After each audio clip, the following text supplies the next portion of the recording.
for another review. Before I get on today's episode, I just wanted to say thank you for all the birthday wishes because as I record this, it's past midnight, so it's on the 28th of April 2025, meaning that my birthday is already over. So I'm recording this at night because, again, during the day I can't. And because I'm doing it now, I'm still so thankful and so happy that this year I've celebrated my birthday again by myself, but still, I always enjoy time by myself. So that's not the problem. It's just that I've been shown so much love today. Yesterday. And I'm super, super grateful. Everybody who helped me be able to celebrate my birthday and bake my cake. Thank you so much. You know yourselves. I'll always be appreciative of you and the help that you give me because on the 26th, kuna mali ilifika machozi karibu itoke and I was like, okay, it's fine. It's okay. And I just was like, I'm leaving it onto God and I'm going to let Him do His thing. I'm not going to think about it. I'm not going to cry about it. And then before I slept, something happened, and that was amazing. And then on the 27th, again, I got some good presents like, okay, M-Pesa, which bado ni present. So I'm very, very grateful. Thank you so much. You made my birthday.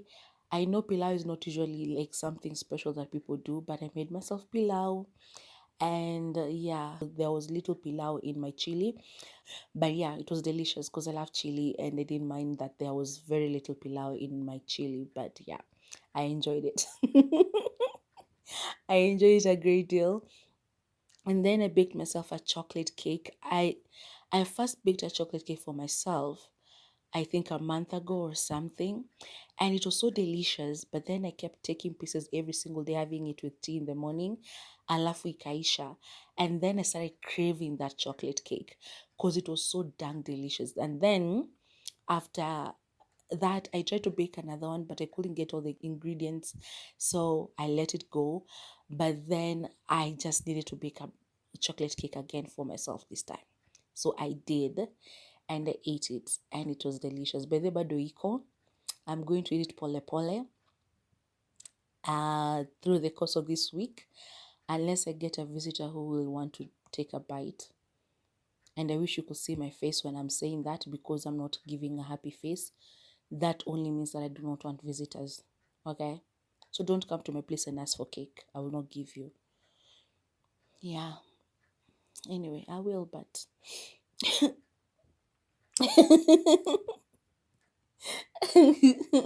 I'm not a mean person. If you cake, ili slap, yo. Ili slap. And I'm so happy that I got to do that today. Yesterday on my birthday. So thank you, thank you, thank you so much for the birthday wishes and for making it possible for me to enjoy my day. Okay? So, on today's episode, I'm going to give a review of Something Like Gold.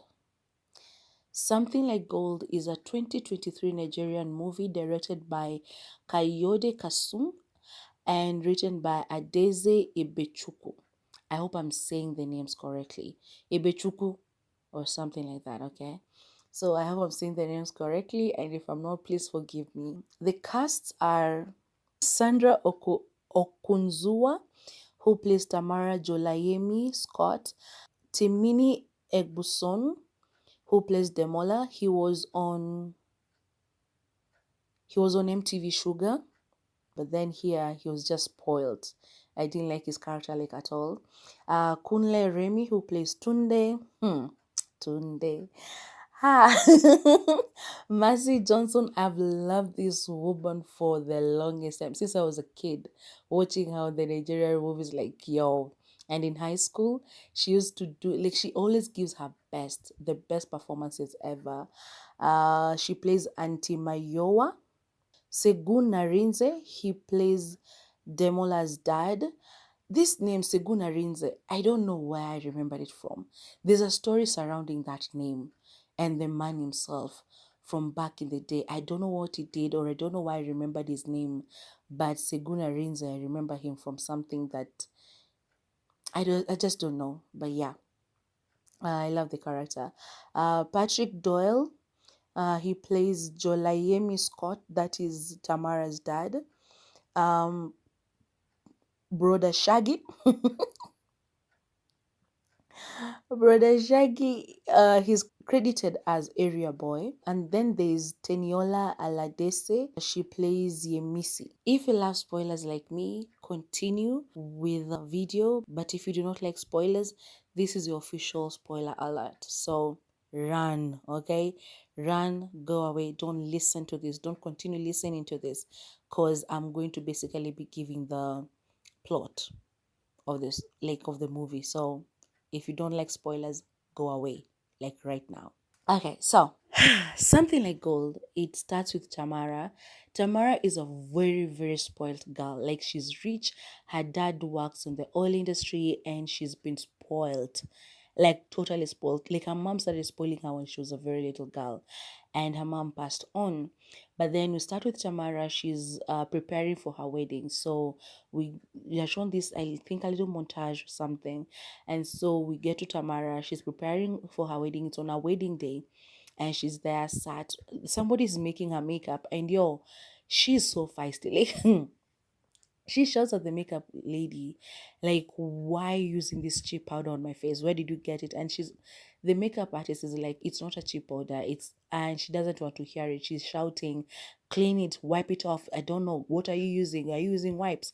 And then she's yelling about the rest that are being used. Like, she was, yo, mimi ningeenda.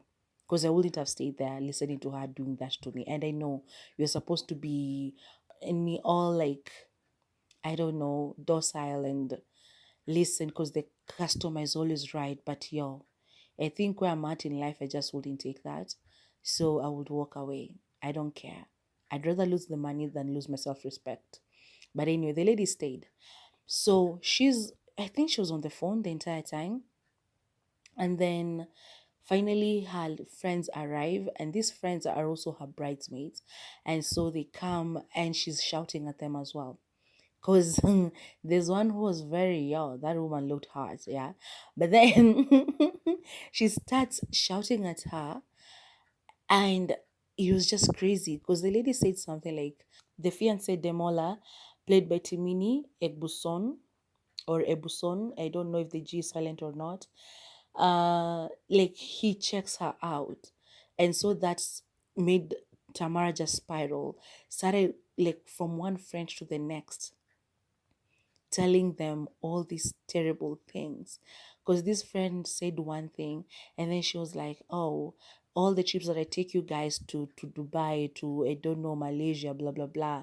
And then this friend was like, we have never asked you to do that, we never force you. And so she started listing all the things that she has done, and all the things that these ladies have told her, like, I want a pass like that, help me with your pass, I go with it, blah blah blah. I don't know, like, she was just vicious. Never help somebody and then start throwing it onto their faces. That is just terrible. Don't do that.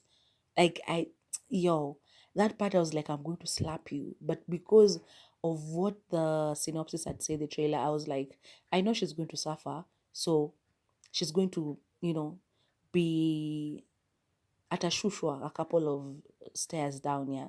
So I was like, Nisa, let's just wait, because she deserved it. Anyway, she's terrible to her friends. So her friends get upset and they leave. And after they have left, all of them, her aunties, actually, before they left, her aunties came in, and they were like, who do you think you are? Like, now to the friends. And they helped chase the friends away. And after they're gone, Tamara like, now that I've chased my friends away, who is going to take photos with me? Who's going to be my maids of honor and all of that?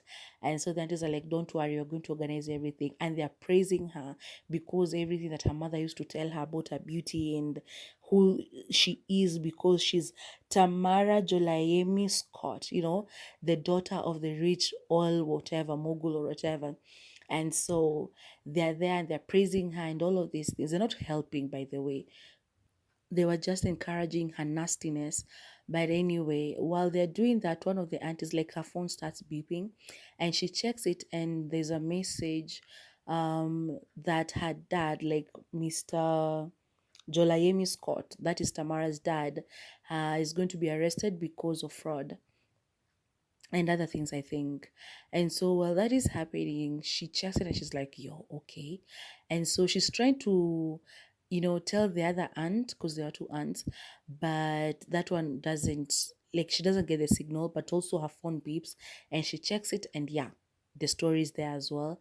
So this one is like, don't worry, Tamara, we're coming back. You just sit, let us go and work on those bridesmaids or something like that. And so they leave, and on at the corridor, they're telling each other like, let's leave. So one of the aunties is like, no, we can't leave her alone, we have to tell her about what's happening.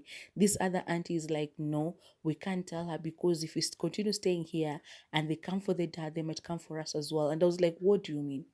Are you working in the company as well? Like, did you also commit fraud? What is this? Like, why you?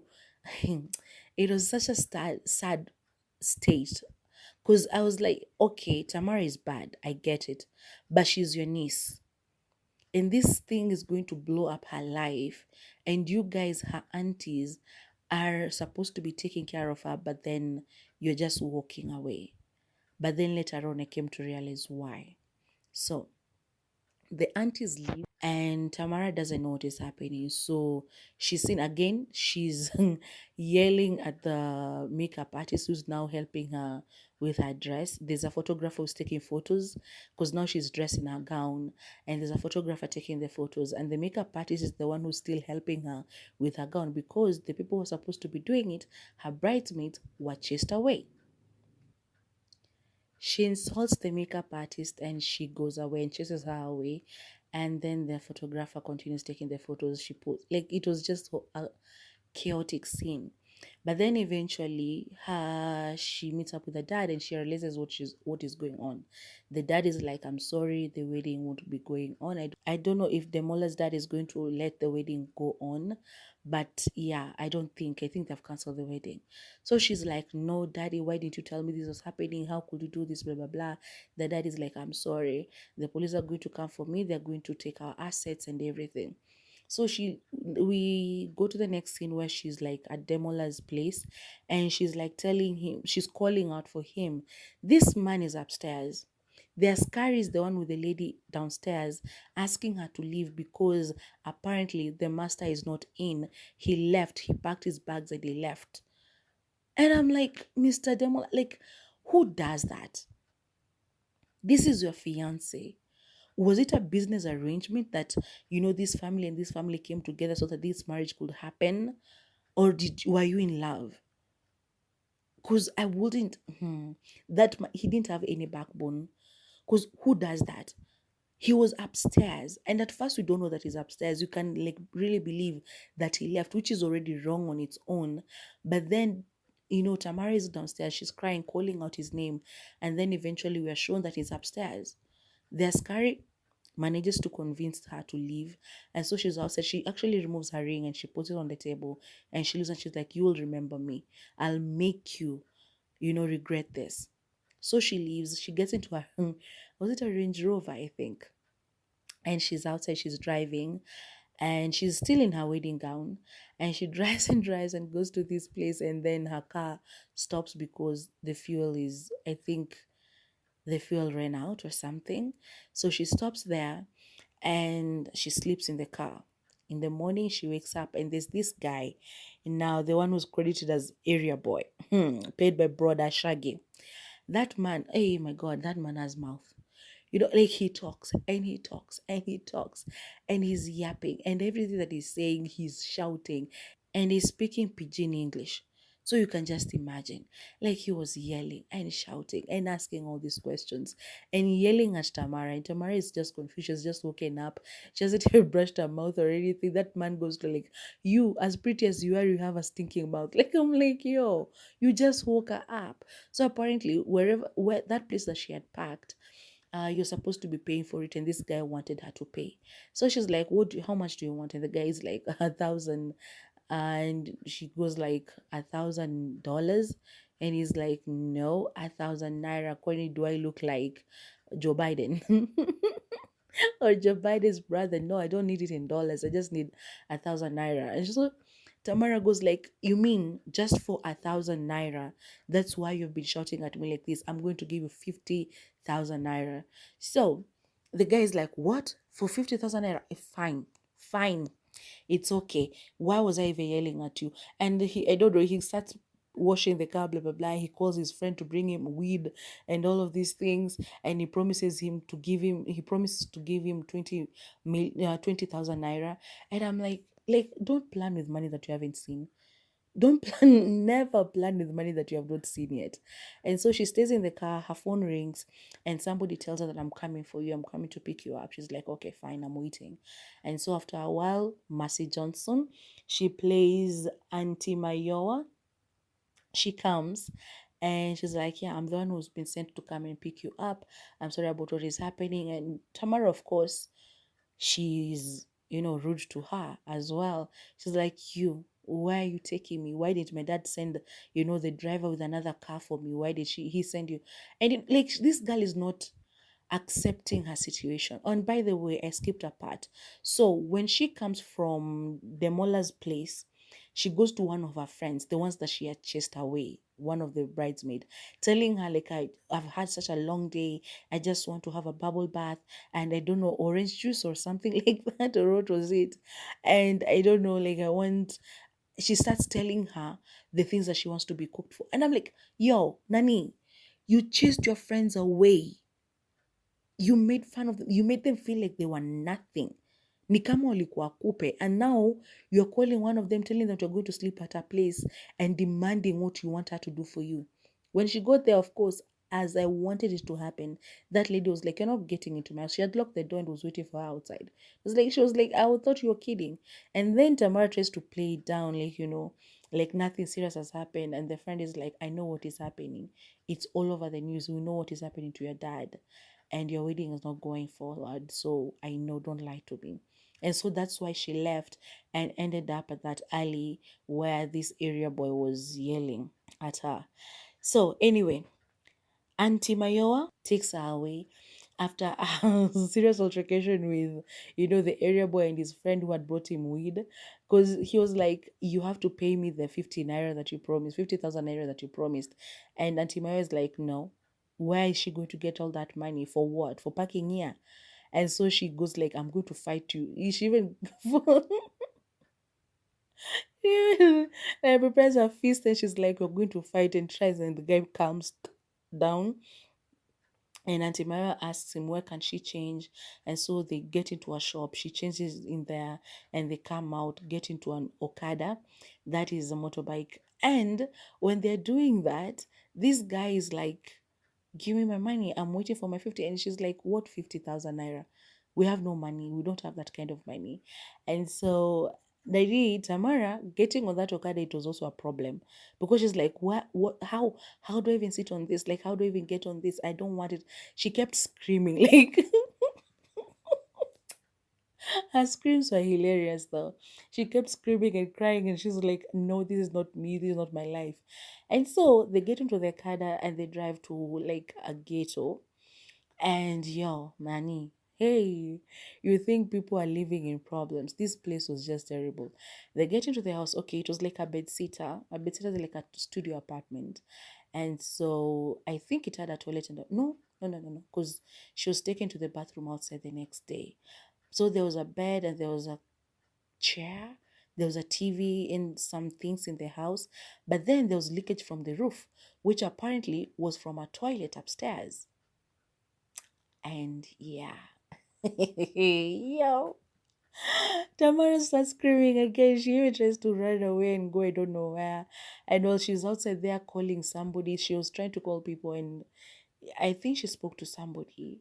And while she was doing that, some okay, not street boys, like some area boys, young boys, they ran and take her phone and run with it. It was an iPhone.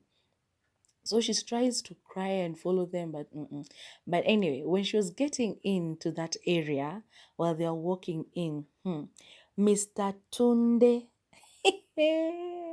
who's like an artisan, he creates art with wood. Like, yo, that man, he was checking her out as she was getting in, and he was like, and then while he was checking her out, there was another lady upstairs who was checking him out. She was checking him, checking her. And that, I think it's Yemisi. So Yemisi, or whatever, however they call it. She and Tunde had a relationship before, but then she cheated on Tunde with another guy, and so Tunde didn't want anything to do with her. So that's why he was interested in Tamara. So he checks them out and stuff, but yeah. So they go. Her phone is stolen later on. She screams about it, goes back to the house, and she sleeps. In the morning, her hand is like stretched out of the bed, and the water from the bathroom upstairs is getting onto her hands. So she wakes up and she sees that, and she starts screaming again because she realizes where the water is coming from. And so anyway, Auntie Mayowa comes in and she's like, your bath is ready. You have to go and take a shower. And so they go and it's outside behind someone. Ni kama ushago, zile bafu za kitambo za ushago zilikuwa zimefunikwa na matawi and stuff. So she goes there, she doesn't want that because she's like, I do not have been through. I need a bubble bath and blah blah blah blah. So Auntie Mayowa tells her, you can sell your car, and after you do that, you can check yourself into a hotel and have your bubble bath and all of those things that you want. But here, this is where we shower. And so she does that. And this Auntie Mayowa deals with, she makes tie and dyes clothes, dresses, and she makes the materials and then she makes the dresses and stuff. So she gets by, and she also sells, I don't know, ni mandazi ama tunini. Like there's some little things that she was making as well. So she does that. So they leave that area. She goes and opens her business. And a little bit later, the boys who stole Tamara's phone, they come to her home with an adult who I think is their dad. And the dad is like, we are here to see Auntie Mayowa. And she's like, I remember you. You are the boys who stole my phone. And the dad is like, yeah, that's why we are here. We're here because of the phone. Here it is. I'm sorry. And so, of course, she's rude to all of them. But and then she says, like, I'm going to take you to prison because of stealing my phone. You're all thieves. And the guy is like, come on, don't do that. They're just young boys. Like, yeah, they're young, but you're going to visit them in prison. And so she doesn't report them, but yeah, she says that. And so they leave. And so now she has her phone back, and like it moves on. Yeah, but then she was it the first night? Actually, yeah, the night her phone was stolen, she was walking back or she was trying to run away. I don't know. A lot was happening during that first time. So she was trying to walk away, and then this guy was following her. And I was a little bit scared for her for a while there. This guy was following, like, you're trying to tease me. I'm following you. I'm right behind you. And he's coming and he's coming. And there's others. And then others from nowhere, they also join him and they want to attack her. And they come and surround, and I was like, yo, I would have just fainted because now what is this? So Tunde, Tunde, Tunde came. I'm going to be saying that every time, but then I mention his name because, yeah, Tunde is a hang. So Tunde is the one who protected her. And he was like, yo, guys, what are you doing? This is my sister. Can you go away? Just leave her alone.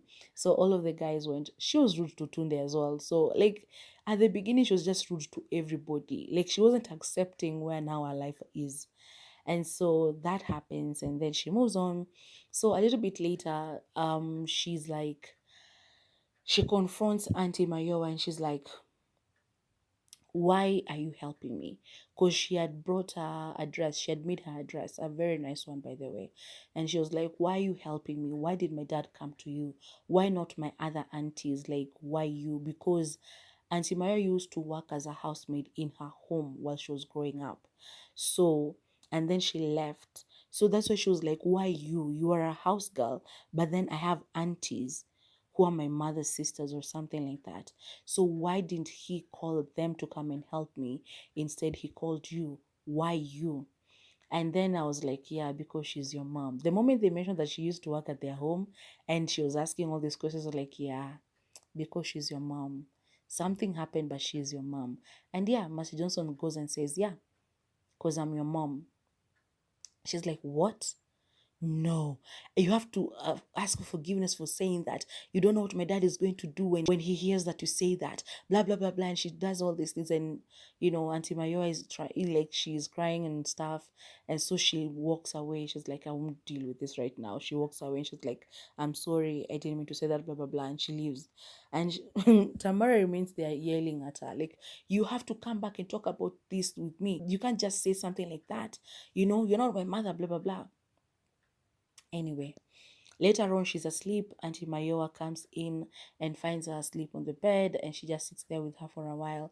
Then we were shown the next day, and Tamara goes to the shop, and she's like, you can't just say something like that and just leave. I've been looking for you all over the place. And I'm like, yo, Nani, you know where she works. You know she has a shop there. Where were you looking for her? You could have just left the house and go straight to where she is. Why did you have to start looking for? That was crazy. I was like, why did you have to start looking for her? You knew where she was. But anyway, it was for the plot, so it's fine. She does that, and they start talking, and she's like, then why did you lie to me all these years? Why did my dad lie to me? And so I don't remember if that's where we were shown what happened, or that was the night before. But then apparently, while Auntie Maria was working at that home, um, she went into the office to give um, Tamara's dad like a juice or something, a glass of juice. And they had these looks, blah, blah, blah. And then later at night, he went into her room. Things happened. And so that's how she got pregnant. And it wasn't like he forced her or anything. So Tamara wasn't even like an accident per se. But then because he was married, the mom did not want all these embarrassments. Like his wife did not want all the embarrassment of my husband had a child with the housemaid. And so they took Tamara as their child. Like the lady of the house took Tamara as her child and raised her as hers and the husband's. But then Auntie Mayor was always invited to like birthday parties and stuff like that. She was there through her entire life, even though she wasn't living there with them and working for them anymore, but she was there like while Tamara was growing up. So every birthday she used to come, she would be there and stuff like that. But yeah, so they explain, and they hug because Tamara is like, I've been so bad to you, I've been so rude, I'm so sorry. And Auntie Maya is like, no, don't be sorry, don't say that. And I'm like, no, she needs to say sorry because she has been rude. Okay? She has been rude. So she needed to say the sorry. You can't just forgive her because she didn't know the truth. Fine, you did something wrong by not telling her the truth. But again, that does not excuse the fact that she was very, very rude to you. So let her say sorry and take it and say, I forgive you. I accept your apology. Okay? But yeah, so that happens. And so Tamara is starting to be good. So she's sitting outside the house. Tunde is walking by. He says hi.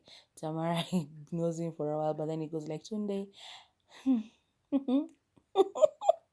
And then she's like, I'm sorry. Thank you for saving me yesterday, the other day with the boys, and also about my phone and all of that. Apparently, Tunde is the one who said something about her phone being stolen, and that's why it was brought back and stuff. And so, yeah, things were going forward very, very well. So they strike a friendship, that is Tunde and Tamara. And she goes to his shop the next day, and there's this chair that it had this velvety material, and she sits on it and it's comfortable and all of that and soft. And so Yemisi sees it and she comes to the shop trying to bring attitude. And Tamara is like, oh, yo, why? Because Yemisi is like, to Tunde, she goes like, you never allow me to come to this shop and you're just allowing her to come here and sit. And Tunde is like so like, why are we even having this conversation, you know? And so something happens. Tunde and he throws something at Tamara by accident, like I think it was paint or something, and so she has to go and clean herself. But then Yemisi laughed at her like a lot, which was very childish, but yeah, it was funny. And so there, Tunde follows her, and he apologizes for doing that. And she's like, it's okay. And so there's sparks and there's all this chemistry between them and blah blah blah. And Auntie Mayoa comes in, she's like, are you okay? What happened? She explains and she's like, it's nothing, I'm okay, I'm fine. And she's looking at both of them and she's like, okay, it's okay. So their thing continues, they're friends, and she's also helping Auntie Mayoa with her business, and she's helping Tunde as well, because she always goes to his shop and talks to him there. And then she's advising him, like, what have you ever thought about expanding this? Yeah, I've thought about it. I thought about taking my business to some, big wigs, and one of the places he mentions is the company that the dad used to work for. And this was the perfect opportunity for Tamara to go, like, that is where my dad used to work and he's in prison, and that's why I'm here. But she doesn't say anything. And so she's also helping her mom, and they put up, like a placard of, like a poster of, okay, I don't remember the name, I'm sorry, but they give the shop a name, an official name, a big, like, it's in big letters. So I think that starts attracting more clients or something like that. And then Tunde comes with this radio, and the kids in the neighborhood, including Tamara, they start dancing. The song is Running to You by Chike and Simi. And so everybody is dancing to them, and the kids in the area are dancing, and Tamara is happy, the kids are happy, and so is Tunde. And then she pulls in, like, Auntie Mayoa to dance with them. And so it becomes this thing for that area. And so, like, she has cooled down, she's calmed down, she's, understanding that that's happening. And so she's posting it online and stuff like that. And she prepares Tunde to go and give a presentation to a company so that she can get investors for his company, and so he can grow bigger. And so he put on this coat, trying to show Tamara, like, what he's going to wear the next day. This man is always shirtless, by the way. And so, while he's shirtless, he's been sweating because, one, Nigeria is hot, and two, the job that he's doing. But then he takes the jacket, like the suit, the coat for the suit, and he puts it on this sweat. And I'm like, yo, why? Tunde, I love you, but why? Because that part was like, no. But then Tamara was like me looking at him, and I was like, yeah, but Tunde, hi, how you doing? Because she was eating him up. But then she decides to do something. She goes and sells her phone, the iPhone, and then she buys some things for herself and for Tunde and for her aunt, her mom rather. So she buys an Android phone for Auntie Mayoa, and she buys a suit worth 200,000 naira, and then she brings it to him. So she's like on her phone, and he's trying it on, and she's like, yeah. He goes like, how much was this? And she goes like 200,000 only. It was so cheap. And it's like 200,000. Yeah, because for him it's a lot of money, but for her, she has handled more than that money. So for her, that's very little money. And so she's like, yeah, very little money. And so Tunde is having a moment, calling himself, like, well, the Nigerian version of James Bond and stuff. But yeah, it was a good moment they had. It's always good to dream, but he looked hot in that suit, y'all. So that was a plus. And so while they're having this happy moment, on the other side, that stupid boy Demola is with his dad. And while they're talking, he's like, look at this. I'm so happy that I didn't marry Tamara, because what is this? She's, like, putting herself online, blah, blah, blah. The dad shuts him up. And he's like a lazy, he's like, he doesn't have a backbone, as I said. Because he did not marry Tamara simply because the dad was like, you cannot marry her, because of that scandal with her dad. And he accepted. That was like, was it a business transaction, or was he really in love with her? Anyway, so after that happens, he goes to that area where now Tamara is living with her mom and Tunde and the others. And he just wants to disrupt her life. So he goes and is like, he goes to where she is. She was at Tunde's shop. She was waiting for him. And he comes and covers her eyes. And she's like, she thinks she knows who it is, but when he speaks and she turns around, she's like, Demola, what are you doing here? While they are talking, Tunde walks in and he's like, who is this? She's like, I can explain. He's I'm like, just say he's Demola.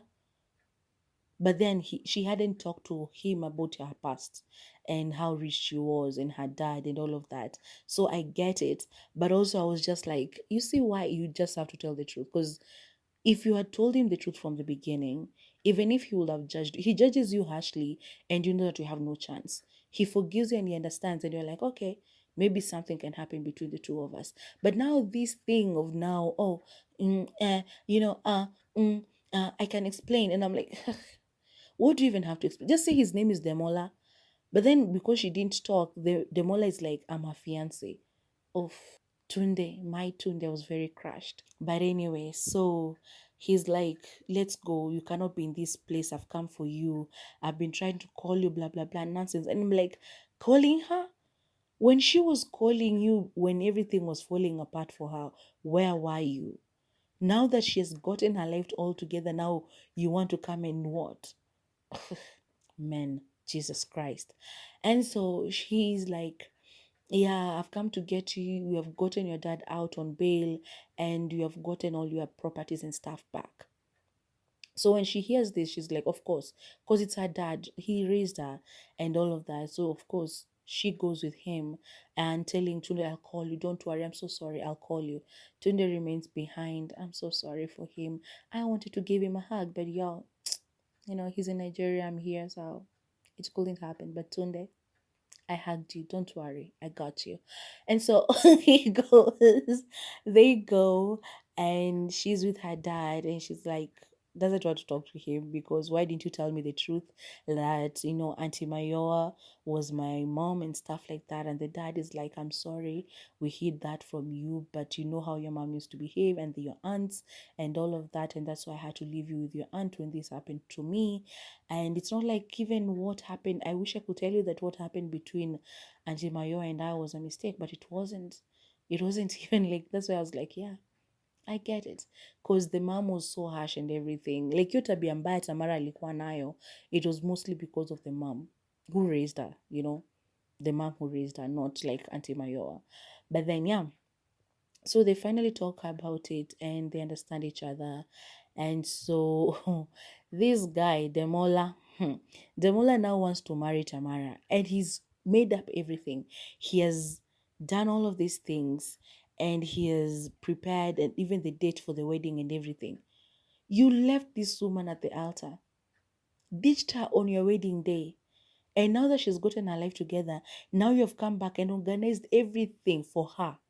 Like, she's not even the one who's organizing things for herself. You have organized everything for her. And you're telling her, yeah, everything is set. You just have to show up.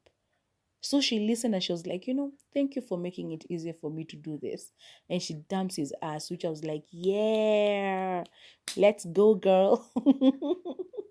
And so she leaves him behind and she drives and goes to see, she goes to see Tunde. So when she gets there, Yemisi has come to talk to Tunde and she's like, I don't know if she was apologizing or what was happening. That part I got a little bit distracted. I was playing a game on my phone, so I'm sorry. But she does something and then they hug, and that's the moment that Tamara sees. So they didn't kiss, they just hugged. And but Tamara saw it and she walked away. And then Yemisi leaves. Apparently, she's getting married. She handed a note to Tunde. I think it was the invite to her wedding.